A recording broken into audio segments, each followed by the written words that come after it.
Alhamdulillahi Rabbil Alameen. As-salatu was-salamu ala khatimin nabiyyin wa ala alihi wa sahbihi ajma'in. Amma ba'd. Fa'auzu billahi minash shaitanir rajim. Bismillahir rahmanir rahim.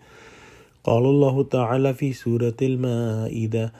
قل أتعبدون من دون الله ما لا يملك لكم ضرا ولا نفعا والله هو السميع العليم. Translation: Say, why do you worship others beside Allah who have no power to harm or to benefit you?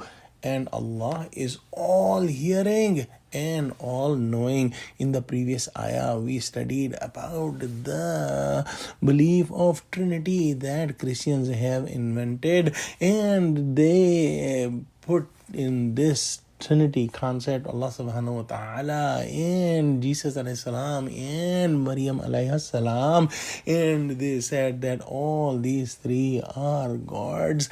Na'udhu billah. Allah subhanahu wa ta'ala says that the only deity worthy of worship is Allah subhanahu wa ta'ala. And how come you have made these concepts? And when you are calling Jesus alayhi salam God, it means that you will also worship him, and the one who is worshipped must be having the complete authority of giving all kind of benefits and giving all kind of harms to anyone. But no one other than Allah subhanahu wa ta'ala has this authority to give harm or benefit. The worship must be done for the deity who has the complete authority of giving harm and giving any benefit. And there is only one deity worthy of worship, that is Allah subhanahu wa ta'ala, who knows each and everything, and he is all hearing and all knowing.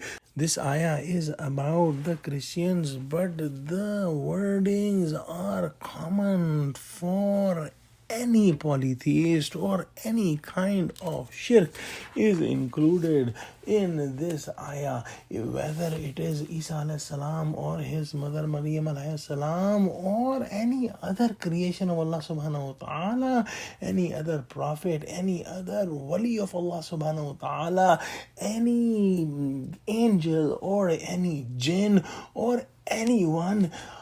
No one can be worshipped, and no one has any authority of giving any harm or any benefit to anyone. And Allah subhanahu wa ta'ala is the only one who is in charge of giving any benefits or any harm to anyone.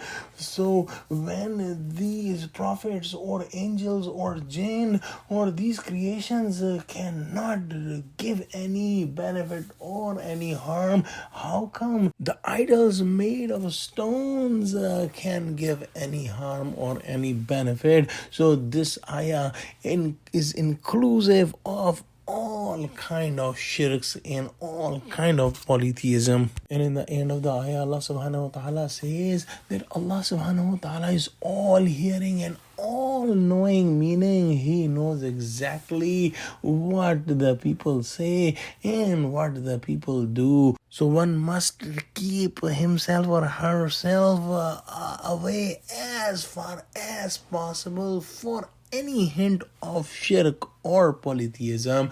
Let's pray to Allah subhanahu wa ta'ala that, oh Allah, please make us firm on 100% of Tawheed. Ameen. Wa akhiru da'wana alhamdulillahi Rabbil Alameen. Assalamu alaikum wa rahmatullahi wa barakatuhu.